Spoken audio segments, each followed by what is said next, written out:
Selamat pagi, Bapak Ibu, jemaat yang Tuhan Yesus kasihi. Pagi ini saya senang bersama saudara lagi dalam renungan pagi. Saya Pendeta William Hermon Siregar.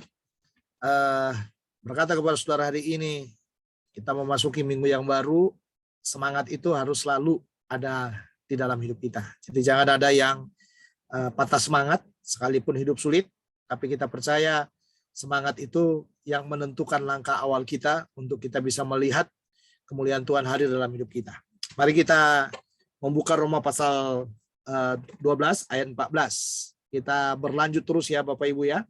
Roma 12 ayat 14. Berkatilah siapa yang menganiaya kamu, berkatilah dan jangan mengutuk. Sekali lagi. Berkatilah siapa yang menganiaya kamu, berkatilah dan jangan mengutuk. Bapak Ibu, mengutuk itu gampang sekali. Kalau kita dilukai orang, disakiti orang, atau kalau kita merasa hak-hak kita diabaikan orang, paling mudah untuk mengutuki. Apalagi kalau kita mengutuki, mulut kita ini berkuasa. Anda harus tahu bahwa kita orang percaya, kita punya mulut ini sangat berkuasa. Jadi apa yang kita katakan, apa yang kita lepaskan lewat mulut ini, itu berefek buat orang lain. Ya, berefek untuk orang lain dan akan mempengaruhi perjalanan demi perjalanannya. Hari ini Paulus mengingatkan kita bahwa aniaya itu sebenarnya adalah sesuatu yang biasa. Atau kita dilukai, dikecewakan, itu sesuatu yang biasa dalam sebuah perjalanan hidup kita. Kita tidak bisa menganggap bahwa kalau kita dianiaya, lalu kitalah orang yang paling terpuruk, atau kitalah orang yang paling susah di dunia ini. Tetapi saudara, kalau kita dianiaya, justru kita harus tahu bahwa kita ini adalah orang yang paling diberkati. Ya, jadi kalau saudara dianiaya, saudara dikecewakan, saudara dilukai, saudara harus berpandangan seperti yang firman Tuhan katakan ini. Ya, saudara harus menganggap saudaralah yang paling diberkati. Kenapa? Kenapa saya katakan seperti itu?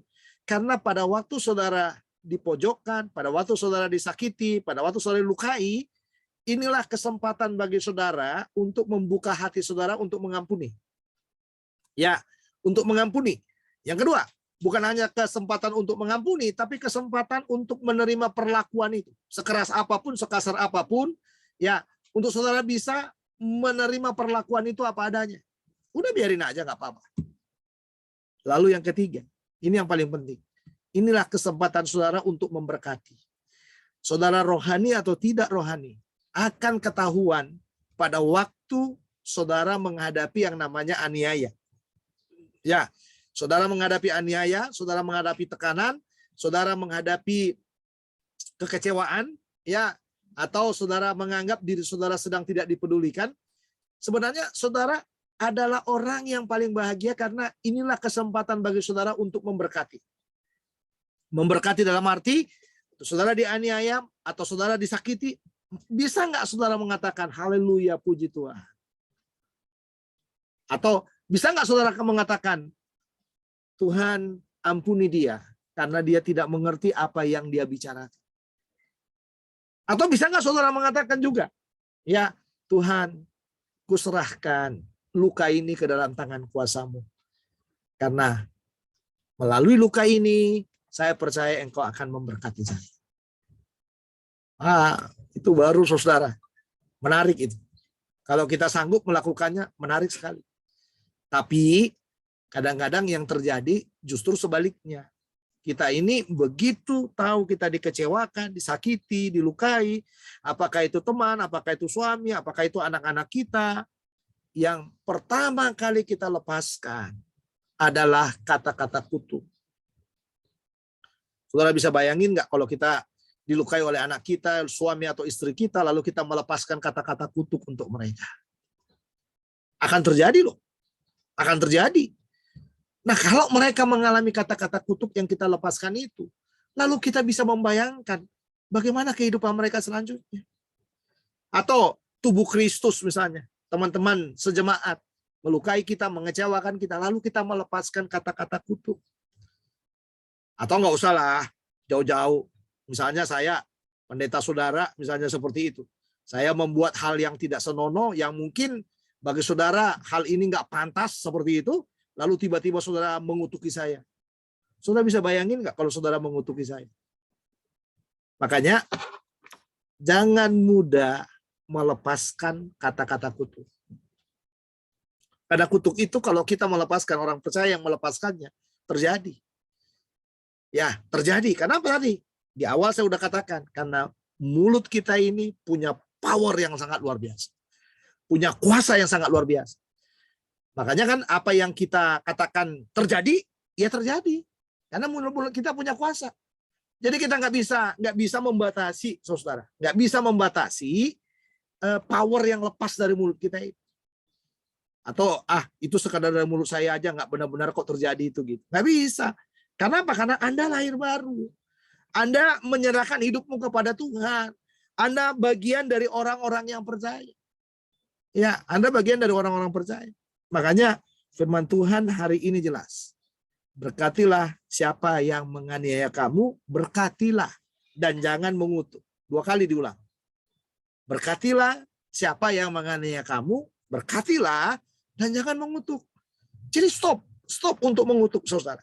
Ganti dengan kata-kata berkat. Ganti dengan kata-kata berkat. Ganti dengan kata-kata sukacita. Ganti dengan kata-kata yang bisa menguatkan. Tapi jangan juga gini, seolah-olah kita di depan umum, kita bisa menerima, lalu seolah-olah kita rela disakiti, tapi kita ngomongin orang itu terus.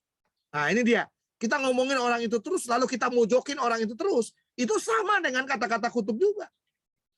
Ya kan? Itu sama dengan kata-kata kutuk juga. Waktu kita membicarakan orang, waktu kita bilang orang itu nggak benar, waktu kita mengatakan bahwa orang ini sudah kelewat batas, dan sebagainya, itu juga adalah kata-kata kutuk. Makanya hati-hati. Orang yang mengampuni itu akan kelihatan bagaimana caranya dia memberkati. Makanya benarlah firman Tuhan hari ini mengajarkan kepada kita, berkati saja orang yang menganiaya kamu. Berkatilah. Ya, siapa yang menganiaya kamu, berkatilah dan jangan mengutuk. Sekali lagi saya katakan, kalau engkau sedang teraniaya, kalau engkau sedang dilukai, kalau engkau sedang dipojokkan, kalau engkau sedang diperlakukan tidak adil, berarti saudara adalah orang yang paling berbahagia. Karena saudara diberikan kesempatan oleh Tuhan untuk melepaskan kata-kata berkat. Jadi kalau kata-kata berkat yang kita lepaskan, berarti kita sevisi dengan Tuhan. Kita sealur dengan Tuhan. Ya kan? Kita sealur dengan Tuhan. Tuhan juga pasti mengampuni orang yang bersalah kepada kita. Jadi jangan pernah berharap Tuhan membalas kesalahan orang itu. Tapi biarlah dengan saudara memberkati orang-orang yang mengutuki kita atau orang-orang yang menganiaya kita. Ini kesempatan bagi kita untuk mendapatkan berkat yang daripada Tuhan dan melepaskan orang itu dari jerat kejahatan demi kejahatan yang dia lakukan. Tuhan Yesus memberkati. Mari kita berdoa. Bapa, berat sebenarnya untuk mengatakan memberkati orang yang menganiaya atau memperlakukan kami tidak adil. Tapi kami harus lakukan. Karena Engkau yang mengatakan berkatilah dan berkatilah. Karena kami tahu rahasia terbesar dari perkataan ini adalah waktu kami teraniaya, waktu kami dilukai, waktu kami diperlakukan tidak adil, maka kesempatanlah bagi kami untuk melepaskan kata-kata berkat. Dan kalau kami mampu melepaskan kata-kata berkat itu, berarti kamilah orang yang paling diberkati oleh Tuhan. Dan biarlah terjadi demikian hari ini, supaya kami belajar memberkati orang yang melukai, menyakitkan, dan mengecewakan kami.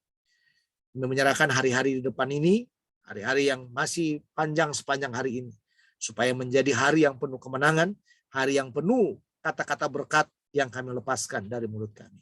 Terima kasih, terpuji namamu, meteraikan firman-Mu dalam hati kami, serahkan kehidupan, usaha, pekerjaan kami ke dalam tangan pengasihan-Mu. Dalam Kristus Tuhan kami sudah berdoa.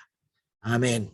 Sampai di sini pemberitaan firman Tuhan. Ketemu lagi esok. Saya Pendeta Herman Sregar undur dari hadapan saudara. Tuhan Yesus memberkati. Shalom.